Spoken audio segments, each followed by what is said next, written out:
Dalam mereka ini kekal Muslim, mati dalam Islam. Dan majoriti umat Nabi Isa bersetuju dengan Injil baru. Mereka dikira kafir min ahlil kitab dan mati dalam kekafiran. Ustaz pernah cakap agama yang paling dekat dengan Kristian, dengan Islam ialah Kristian. Bapa gitu? Kerana dia lebih dekat sekali dengan bangkitnya Nabi Muhammad sallallahu alaihi wasallam. Sebelum Nabi Muhammad, Nabi Isa alaihissalam. Nabi Isa diangkatkan ke langit kerana diperdayakan oleh orang Yahudi dan orang Kristian. Yang dibunuh itu adalah Nabi Isa. Lalu 300 tahun selepas diangkat ke langit, maka dipinda kitab Injil.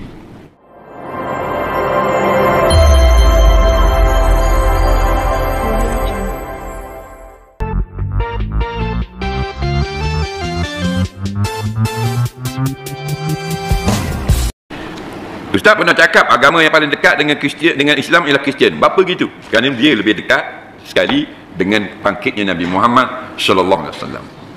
Sebelum Nabi Muhammad, Nabi Isa alaihissalam. Nabi Isa diangkatkan ke langit kerana diperdayakan oleh orang Yahudi dan orang Kristian. Yang dibunuh itu adalah Nabi Isa. Lalu 300 tahun selepas diangkat ke langit, maka dipinda kitab Injil. Minoriti daripada umat Islam ketika itu pengikut Nabi Isa tidak mahu mengikut Injil yang baru. Lalu jadilah mereka ini kekal Muslim, mati dalam Islam. Dan majoriti umat Nabi Isa bersetuju dengan Injil baru. Mereka dikira kafir min ahlil kitab dan mati dalam kekafiran. Agama yang paling dekat dengan Kristian, dengan Islam ialah Kristian. Bapa gitu? Kerana dia lebih dekat sekali dengan bangkitnya Nabi Muhammad sallallahu alaihi wasallam. Sebelum Nabi Muhammad, Nabi Isa alaihissalam. Nabi Isa diangkatkan ke langit kerana diperdayakan oleh orang Yahudi dan orang Kristian. Yang dibunuh itu adalah Nabi Isa. Lalu 300 tahun selepas diangkat ke langit, maka dipinda kitab Injil. Minoriti daripada umat Islam ketika itu pengikut Nabi Isa tidak mahu mengikut Injil yang baru. Lalu jadilah mereka ini kekal Muslim, mati dalam Islam. Dan majoriti umat Nabi Isa bersetuju dengan Injil baru. Mereka dikira kafir min ahlil kitab dan mati dalam kekafiran. Ya, teman-teman sekalian, bagian pertama ini kita potong dulu, nanti kita akan lanjutkan ya video keduanya. Di mana teman-teman ya dikatakannya bahwa mengapa Kristen itu yang paling dekat dengan Islam? Ya katanya karena yang paling dekat kepada kebangkitan Nabi Muhammad ataupun diangkatnya Nabi Muhammad itu adalah Kristen. Maaf ya Pak Ustadz ya, saya langsung jawab Anda ya. Dan kalau mau diskusi juga dengan saya, boleh juga ya. Kristen sama sekali tidak mengakui Muhammad sebagai nabi. Jadi sama sekali kekristenan tidak dekat dengan Muhammad ataupun ya orang-orang Yahudi sama sekali tidak dekat dengan Muhammad. Kenapa? Karena silsilah kenabian dalam Bani Israel itu tidak termasuk Nabi Muhammad. Maka Nabi Muhammad adalah Nabi umat Islam saja. Jangan kaitkan tentang kekristenan di dalamnya. Teman-teman sekalian, kemudian katanya Nabi Isa diperdaya oleh orang-orang Yahudi dan juga orang-orang Kristen katanya. Ini juga salah. Karena di zaman Yesus belumlah ada Kristen. Kristen itu baru muncul setelah Yesus sudah kembali ke sorga. Dan itu pun pertama kali disebut Kristen di jemaat Antioquia. Kenapa teman-teman sekalian? Sebenarnya Kristen bukanlah agama, tapi Kristen adalah pengikut Tuhan Yesus Kristus, pengikut Kristus, dan itu merupakan bahan olok-olokan di Timur Tengah pada waktu itu, dan sampai ya kepada generasi-generasi kekristenan berikutnya itu juga merupakan bahan olokan-olokan ya, karena pengikut Kristus itu pengikut apa namanya itu orang yang tergantung di atas kayu salib, jadi merupakan hinaan. Jadi teman-teman, salah sekali kalau dikatakannya yang memperdayakan Nabi Isa pada waktu itu, yang mengacam nyawanya adalah Kristen dan Yahudi, sehingga Isa katanya diangkat ke langit ya, diangkat ke langit. Jadi ini seakan-akan membangun sebuah framing bahwa Yesus Kristus atau Isa yang dimaksudkannya tidaklah menderita di siksa oleh tentara Romawi, bahkan sampai disalibkan di Bukit Golgota. Jadi benar yang sering mereka katakan bahwa yang disalib bukanlah Isa, yang dibunuh bukanlah Isa, tetapi orang yang diserupakan. Tetapi teman-teman, Ustadz tadi tidak mengatakan demikian. Hanya saja dalam hal yang disampaikannya ada kekeliruan, karena Kristen tidaklah membunuh Yesus, karena saat itu kekristenan tidak ada ya. Yang ada adalah orang-orang Yahudi, pemimpin-pemimpin agama Yahudi, atau bisa dikatakan penganut agama Yudaisme. Nah teman-teman sekalian, Itu yang saya bisa katakan. Kemudian tadi katanya orang-orang Kristen setelah Isa diangkat, maka mereka membuat Injil baru. Ya, bukan Injil baru. Tidak pernah ada yang namanya Injil baru. Karena Injil itu adalah berbicara tentang Tuhan Yesus Kristus, ya, mulai kelahiran, kematian, dan kebangkitannya. Itulah inti daripada Injil, ya. Jadi itu yang saya luruskan, ya. Kemudian saat ini kita akan melihat bagian video kedua, di mana dia menjabarkan tentang haramnya dan juga penggunaan kerudung di dalam kekristenan.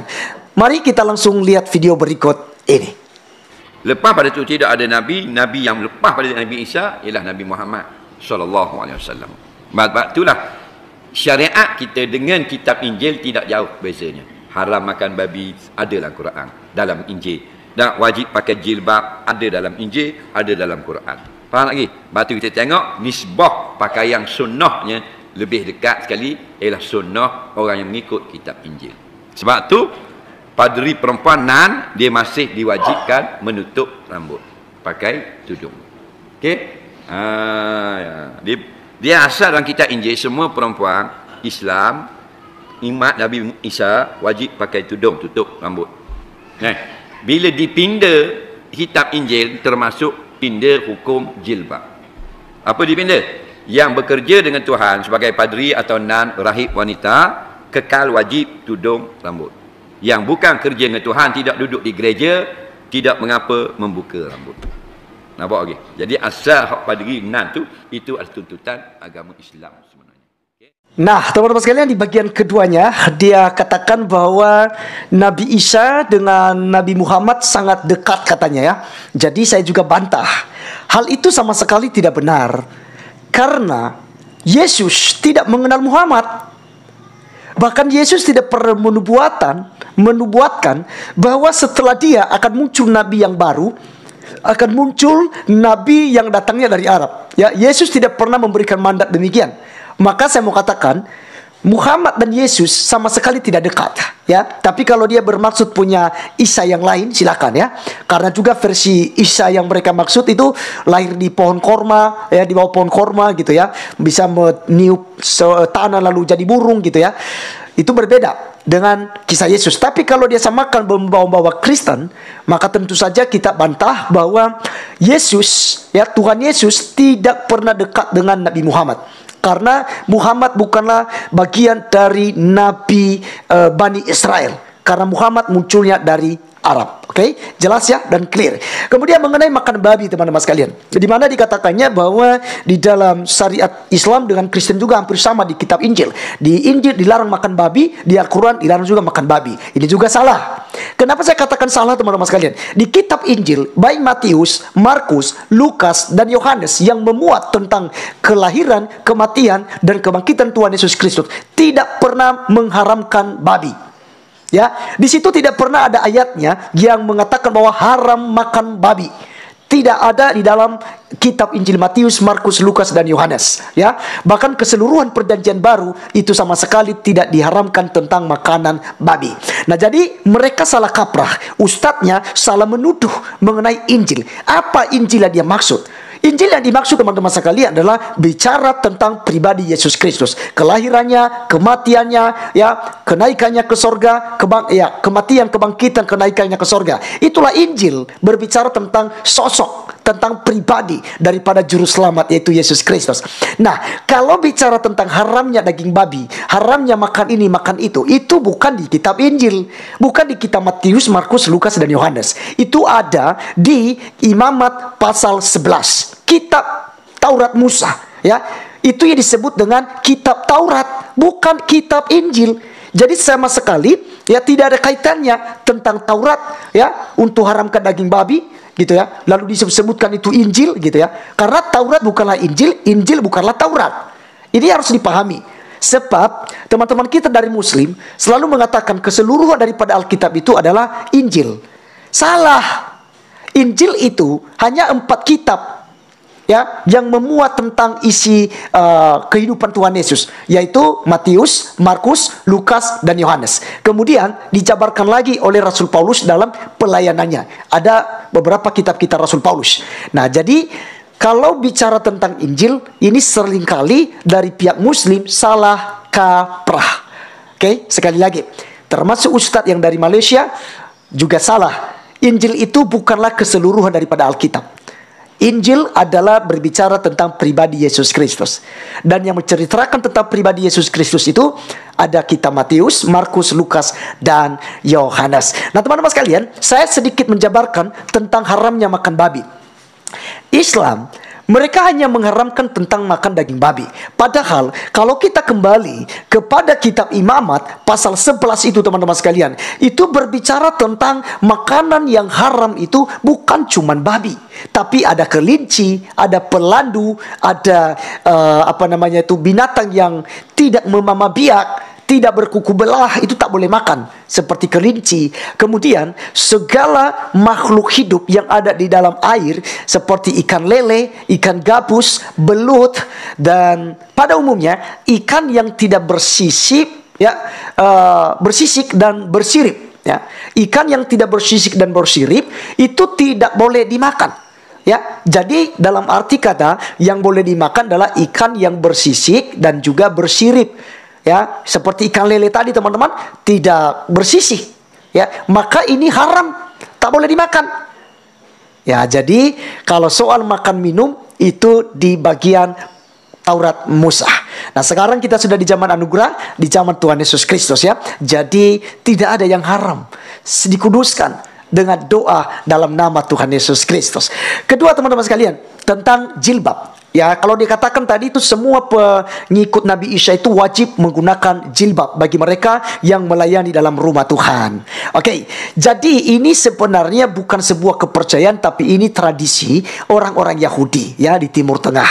Orang-orang Kristen di Timur Tengah juga itu yang perempuannya pakai jilbab, yang laki-lakinya mungkin pakai kopian ya.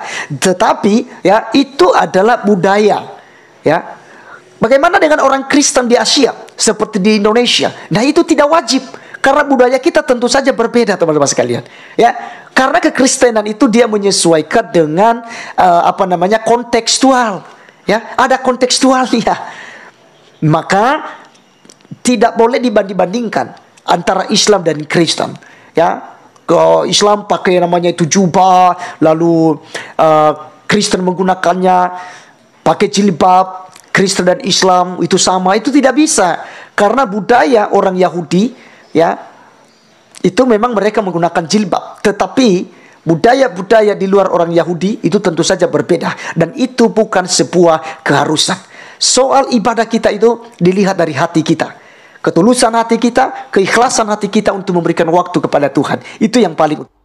Ya teman-teman, itulah dia yang barusan saja kita saksikan bagaimana dijelaskan oleh saudara kita, yaitu tentang Injil, apa itu Injil, dan juga tentang haramnya daging babi. Ternyata yang diharamkan itu bukan hanya saja daging babi, tetapi begitu pandainya saudara-saudara kita selama ini selalu mengatakan haram, haram, kafir, dan lain sebagainya teman-teman. Dan inilah yang selalu terjadi. Mari teman-teman kita banyak berdoa ya, khususnya di kalangan-kalangan orang Kristen pada zaman ini, karena banyak sekali ya seperti yang mualaf-mualaf. Kalau mereka sudah mualaf, bukan semakin baik hidupnya ya. Udah beberapa contoh yang kita sudah lihat. Ya, contohnya dia sudah mualaf, dia ketemu orang tuanya, ya seperti yang dijelaskan tadi oleh Ustadz ini, menyalam pun tak mau. Kenapa? Karena dianggapnya kafir. Jadi menurut saya teman-teman, hal itu bukan bertambah baik kehidupannya, tetapi bertambah tidak jadi berkat ya menurut saya. Dan kita sudah mendengarkan tadi bantahan-bantahan yang diberikan oleh saudara kita Arif Gule, dan itu cukup jelas. Dan itulah kebenarannya. Apa yang dia sudah jelaskan tentang itu, karena selama ini mereka selalu bahas Isa. Sementara Isa yang mereka bahas itu tidak sama dengan Tuhan Yesus, ya. Sedangkan kelahirannya aja sudah tidak sama, ya. Jadi mereka ini selalu begitu, ya. Selalu mereka membahas iman orang Kristen di dalam masjid. Tidak tanggung-tanggung, apalagi kalau yang namanya dia mualaf, ya sudah banyak contoh ya, seperti Kainama dan Yahya Waloni, banyak lagi teman-teman ya. Apa yang mereka selalu bahas ya, apa yang mereka selalu ucapkan di dalam ceramah mereka, selalu menghina Tuhan Yesus, merendahkan Tuhan Yesus, dan selalu mengutip ayat Alkitab, dan mereka memakai itu dan menyampaikan itu di depan umat mereka, dan mereka berkata-kata tidak seturut apa yang dimaksud oleh kebenaran firman Tuhan yang mereka sampaikan ya. Jadi sangat lucu mereka seperti itu dan sangat sesat.